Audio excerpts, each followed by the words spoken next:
En el Antiguo Testamento, Dios o Señor, como se le suele llamar, le pide a Abraham que abandone su tierra natal y viaje a Canaán para establecer una nueva tribu. Abraham, quien tiene 75 años en ese momento, atiende este llamado y emprende el viaje con su esposa Sarai y su sobrino Lot. Después de un largo viaje, llegan a la tierra prometida de Canaán, donde descubren que esta tierra ha sido elegida para ellos y sus descendientes. Sin embargo, Canaán ya estaba habitada por varias tribus cananías cuando llegaron. Estas tribus, como los hititas, amorreos, jebuseos, pericitas y jesuritas, se mencionan con frecuencia en el Antiguo Testamento. Los cananeos eran un grupo diverso de personas con sus propias culturas, idiomas y prácticas religiosas, incluyendo el politeísmo. Eran principalmente agricultores, pero también se dedicaban al comercio y otras actividades económicas. La narrativa bíblica no proporciona una fecha específica para la llegada de Abraham a Canaán, pero generalmente se cree que ocurrió a principios del segundo milenio AC. La relación entre Abraham y los cananeos es compleja y a menudo tensa. En algunos pasajes, los cananeos son retratados como hospitalarios y acogedores hacia Abraham y su familia, mientras que en otros se les muestra como hostiles y antagonistas. A pesar de los desafíos que enfrentó, Abraham finalmente se establece junto a su familia en Canaán. A la edad de 99 años, Abraham entra en un pacto con el Señor y su nombre es cambiado a Abraham.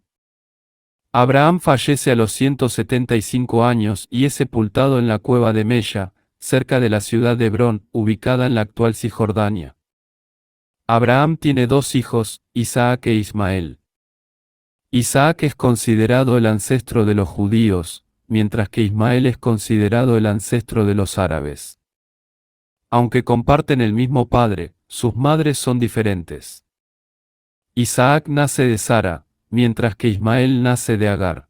Isaac, a pesar de la infertilidad de su esposa Sara, es bendecido con un hijo llamado Jacob cuando tiene alrededor de 60 años. Jacob recibe un nuevo nombre, Israel, del Señor. Los 12 hijos de Jacob se convierten en la primera generación de los hijos de Israel, también conocidos como los israelitas. Con el tiempo, las líneas de estos 12 hijos forman las 12 tribus de Israel, tal como se describe en el Antiguo Testamento. Bajo el liderazgo de José, uno de los hijos de Jacob, los israelitas entran en Egipto. Inicialmente, viven en paz y seguridad en Egipto gracias a la alta posición de José en la administración egipcia. Sin embargo, a medida que el régimen egipcio cambia, su situación empeora. La población israelita crece y el nuevo faraón se muestra aprensivo hacia ellos. Los israelitas se enfrentan un periodo de opresión severa en Egipto, a pesar de creer que son elegidos y bendecidos por Dios. Son esclavizados y sometidos a las prácticas politeístas de los egipcios que adoran ídolos. Son obligados a trabajar incansablemente en las ciudades del faraón, quien afirma tener autoridad divina.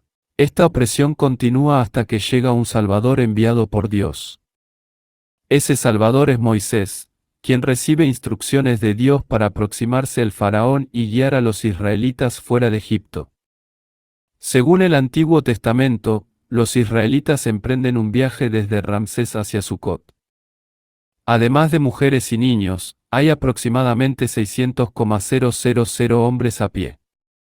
Habían residido en Egipto durante un periodo de 430 años. Según el Antiguo Testamento, Moisés reveló los 10 mandamientos a los israelitas. El primer mandamiento sirvió como piedra angular de la creencia judía, enfatizando la unicidad de Dios y la práctica del monoteísmo. Este mandamiento divino se convirtió en el fundamento de la cultura judía, dando forma a sus prácticas religiosas y valores. En consecuencia, el Arca de la Alianza, que contenía los 10 mandamientos y otras revelaciones dadas a Moisés, tenía una inmensa importancia como el tesoro más preciado y símbolo del pueblo judío. Bajo el liderazgo de Josué, quien sucedió a Moisés, los israelitas llevaron el Arca de la Alianza, su reliquia sagrada, mientras conquistaban Canaán. Lucharon contra tribus que adoraban ídolos, y su grito de guerra se convirtió en: escucha, Israel, el Señor es nuestro Dios, el Señor es uno solo. Durante su lucha en Canaán, que abarcó generaciones, los israelitas carecían de un estado centralizado y se agrupaban en torno a jueces religiosos durante tiempos de guerra. Su deseo de tener una monarquía llevó a Samuel a nombrar a Saúl como rey, iniciando la monarquía de Israel. Aunque Saúl logró victorias, fue David, descendiente de Judá, quien fundó la primera dinastía de Israel y elevó significativamente su poder. David conquistó Jerusalén, estableciéndola como capital. Enfrentó conflictos con diversas tribus, incluidos los filisteos, que provenían del área del Egeo y se establecieron en Canaán alrededor del 1175 AC. Los filisteos ocupaban una región costera estratégicamente importante que se extendía desde Gaza hasta Tel Casil, cerca del actual Tel Aviv, la cual era fértil y se encontraba a lo largo de una vital ruta comercial internacional. Sus 5 principales ciudades, Gaza, Asdod, Ascalón, Ecrón y Gat, se encontraban a lo largo de la costa sur de Canaán. Ocurrió un enfrentamiento notable entre David y el gigante filisteo Goliat durante un extenso conflicto entre las dos naciones. David salió victorioso no solo militarmente, sino también diplomáticamente. Bajo el gobierno de David, los territorios controlados por los israelitas se expandieron desde la península del Sinaí en el sur hasta el río Eufrates en el norte. Uno de los ambiciosos proyectos de David era construir un magnífico templo para albergar el Arca de la Alianza, que hasta entonces había sido llevada en las espaldas o escondida. Sin embargo, esta tarea fue emprendida por su hijo Salomón. Salomón encargó la construcción de un magnífico templo en Jerusalén, donde finalmente se colocó el Arca de la Alianza. Después de siglos de migraciones, guerras y caos, los israelitas encontraron prosperidad, paz y seguridad durante los reinados de David y Salomón. Sin embargo, después de la muerte de Salomón, la nación enfrentó conflictos internos y amenazas externas. Roboam, el hijo de Salomón, se convirtió en rey pero enfrentó resistencia debido a su negativa a aliviar la carga tributaria exigida por Jeroboam y el pueblo. Esto llevó a la división de la monarquía unida en el reino del norte de Israel y el reino del sur de Judá alrededor del 931 AC. En esta división, las 10 tribus del norte eligieron a Jeroboam como su rey, mientras que solo las tribus de Judá y Benjamín permanecieron bajo el gobierno de Roboam, junto con los levitas. Esta separación marcó un periodo de inestabilidad política y conflicto, con ambos reinos experimentando diferentes grados de prosperidad y desafíos. El reino del norte eventualmente estableció su capital en Samaria, mientras que el reino del sur continuó teniendo su capital en Jerusalén. En el 722 AC, Samaria fue invadida por los asirios, lo que resultó en la gradual desaparición de las 10 tribus que residían en el reino del norte de Israel. Muchos fueron exiliados y asimilados, perdiendo sus identidades distintivas. A partir de ese momento, se les conoció como las 10 tribus perdidas de Israel. El reino sureño de Judá, gobernado por la línea de David, perduró hasta el año 587 AC, cuando el rey Nabucodonosor de Babilonia invadió Jerusalén y derrocó al reino. Jerusalén fue arrasada y el templo construido por Salomón fue destruido. Muchos judíos fueron esclavizados y exiliados a Babilonia, en un periodo de cautiverio que duró 50 años hasta la conquista persa de Babilonia por parte de Ciro el Grande en el año 538 AC. Ciro el Grande emitió un decreto que permitía a los exiliados judíos regresar a Jerusalén y reconstruir su templo, otorgándoles el estatus de una provincia autónoma dentro del imperio persa aqueménida. Este acto tenía como objetivo asegurar la lealtad del pueblo judío honrando sus costumbres culturales y religiosas. Por primera vez en su historia, la nación judía regresaba a su tierra natal. El proceso de recuperación y reconstrucción tomó 70 años, culminando en el año 458 AC con el surgimiento de Esdras, un sacerdote, y su asistente Nehemías. Esdras y Nehemías comenzaron la reconstrucción del templo de Salomón, que había estado en ruinas durante aproximadamente 150 años. Esto marcó el comienzo del segundo periodo del templo en la historia judía. A lo largo de este periodo, los judíos vivieron bajo el dominio extranjero, excepto por un breve periodo de independencia durante el reino osmoneo establecido después de la revuelta de los Macabeos. La revuelta, también conocida como la rebelión macabea, fue una rebelión judía contra el imperio seleucida y su influencia helenística, especialmente bajo el rey Antíoco IV. La imposición de Antíoco IV de costumbres y religión extranjeras, incluida la prohibición de prácticas judías y la profanación del templo, provocó un amplio descontento. La revuelta fue catalizada por el desafío de un sacerdote judío llamado Matatías, lo que llevó a una rebelión abierta por parte de sus hijos conocidos como los Macabeos. La rebelión liberó con éxito a Jerusalén y logró un éxito significativo en un corto periodo de tiempo. En el año 164 AC, se celebró la tradicional fiesta de Hanukkah en el templo purificado, simbolizando la eliminación de los dioses y símbolos paganos. En el año 63 AC, el comandante romano Pompeyo capturó Jerusalén y puso fin al estado osmoneo, marcando el fin del último reino judío independiente. A partir de entonces, con algunas interrupciones, la tierra estuvo gobernada por los romanos. Inicialmente, la relación entre Roma y la provincia de Judea y sus habitantes judíos fue relativamente pacífica.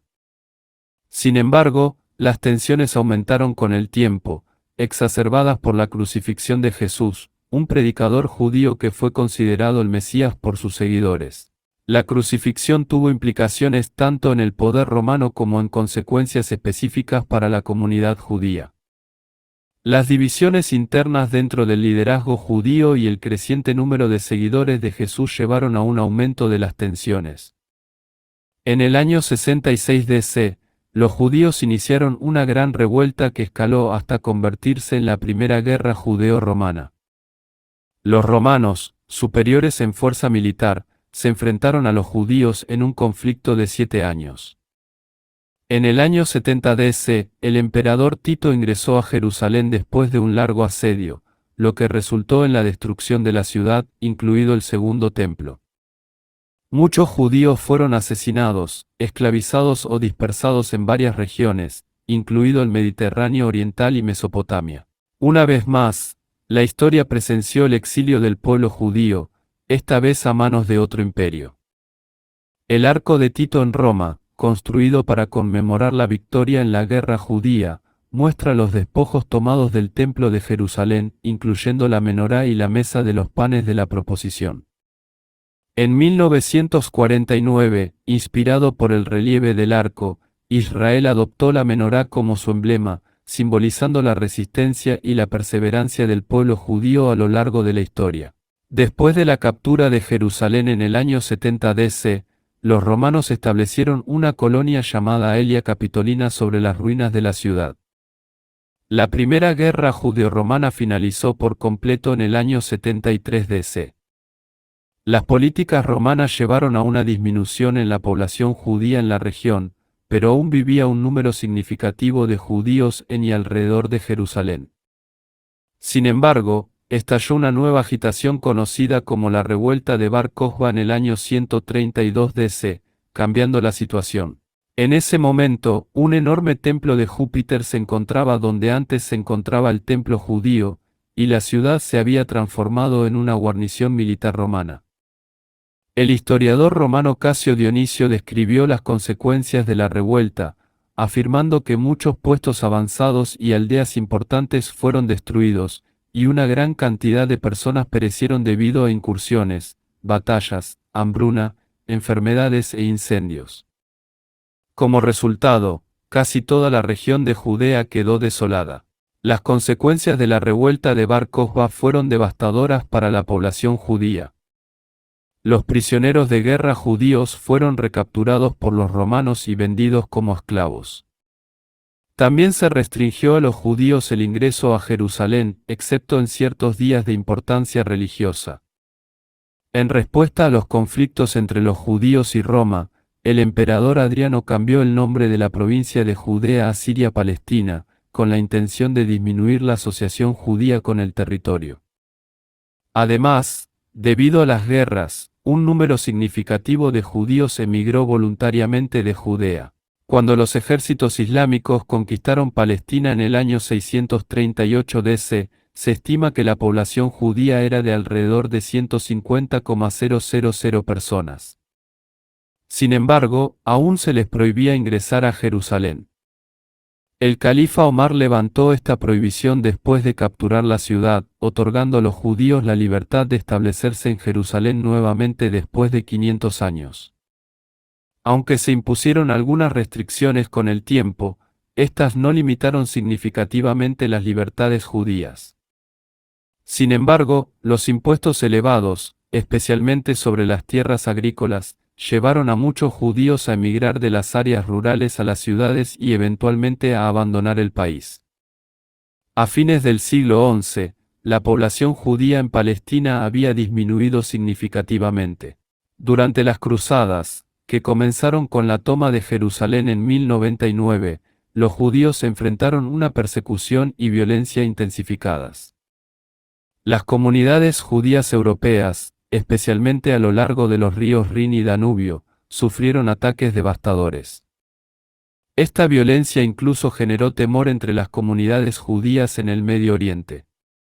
Las fuerzas judías y musulmanas se unieron contra los cruzados, pero enfrentaron una masacre masiva al ser derrotados en la ciudad. Los cruzados no mostraron piedad, tomando indiscriminadamente la vida de todos aquellos que encontraban, incluyendo mujeres y niños de fe judía y musulmana. En Jerusalén, judíos y musulmanes lucharon juntos, pero los cruzados destruyeron una sinagoga.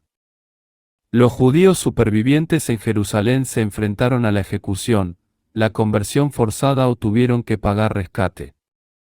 A lo largo de miles de años, los judíos se dispersaron por diferentes partes del mundo a través de migraciones y exilios. Los judíos askenazíes emigraron a Alemania y al noreste de Francia, los judíos sefardíes fueron a España y Portugal, los judíos mizrajíes se establecieron en Egipto, Irak y Yemen, mientras que los judíos bujarianos se establecieron en Asia Central y el Cáucaso.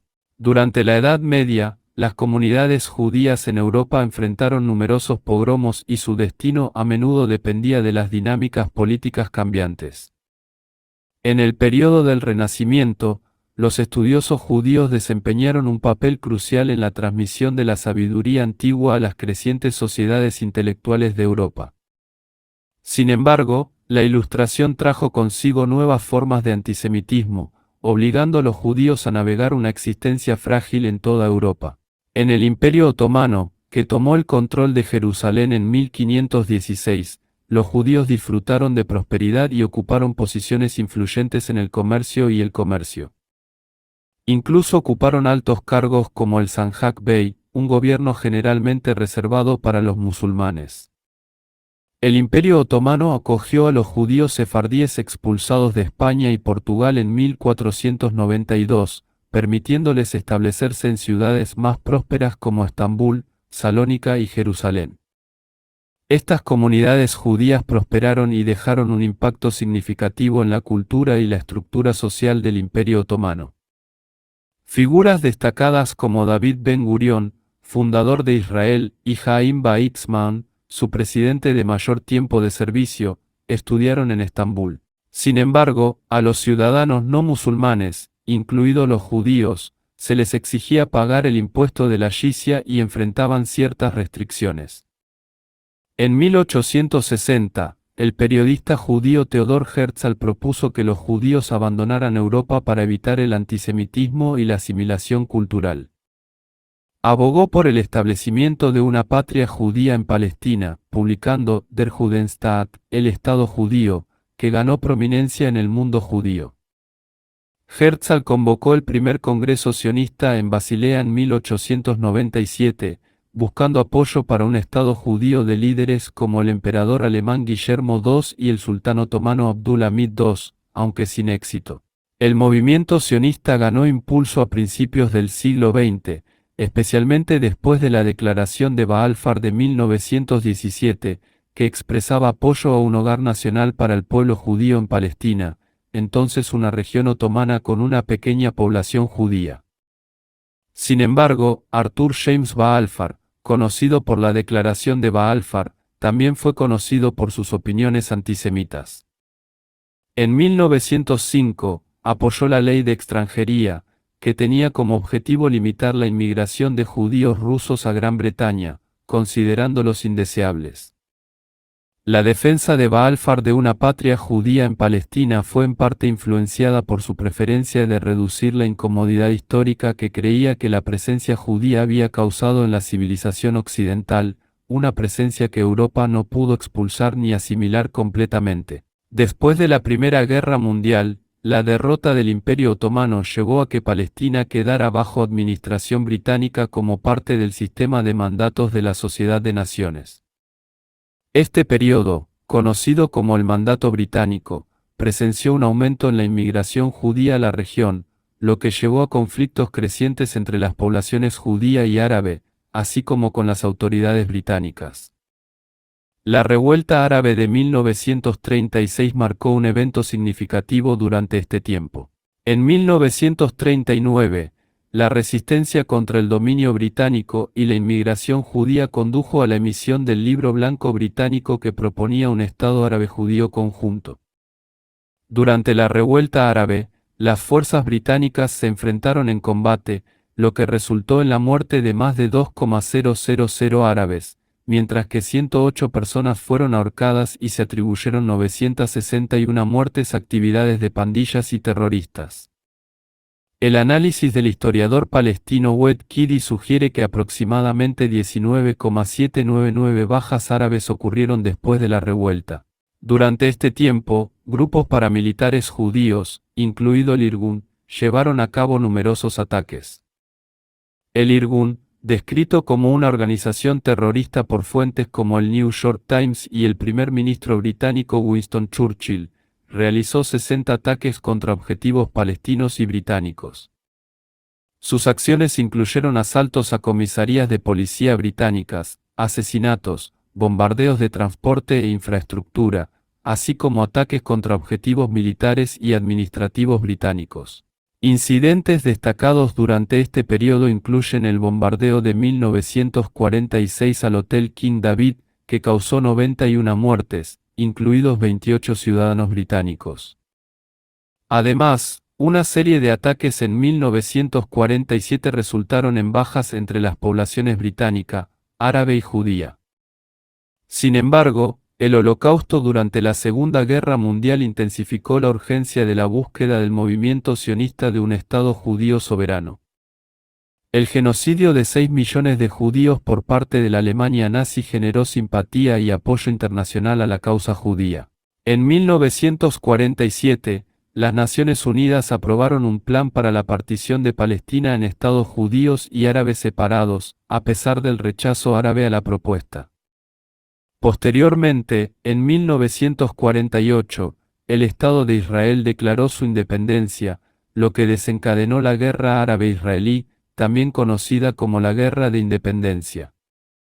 En las décadas siguientes, Israel enfrentó conflictos con países árabes vecinos, incluida la crisis de Suez en 1956, la Guerra de los 6 Días en 1967 y la Guerra del Yom Kippur en 1973. Sin embargo, lograr una paz duradera seguía siendo un desafío. La década de 1990 trajo esperanza con los acuerdos de Oslo entre Israel y la Organización para la Liberación de Palestina, pero un acuerdo de paz duradero seguía siendo esquivo. El cambio de siglo presenció un conflicto continuo junto con esfuerzos de diálogo y negociación. El conflicto israelí-palestino sigue presentando desafíos significativos, principalmente debido a la ocupación y expansión continua de los asentamientos en Cisjordania. Esto concluye nuestra exploración de esta historia rica y compleja. Si encontraste esto esclarecedor y deseas más contenido como este, por favor suscríbete y comparte tus opiniones en los comentarios. Comparte este vídeo con aquellos que aman la historia. Tu apoyo nos ayuda a llevar estas narrativas históricas a la luz. Gracias por acompañarnos en este viaje a través del tiempo.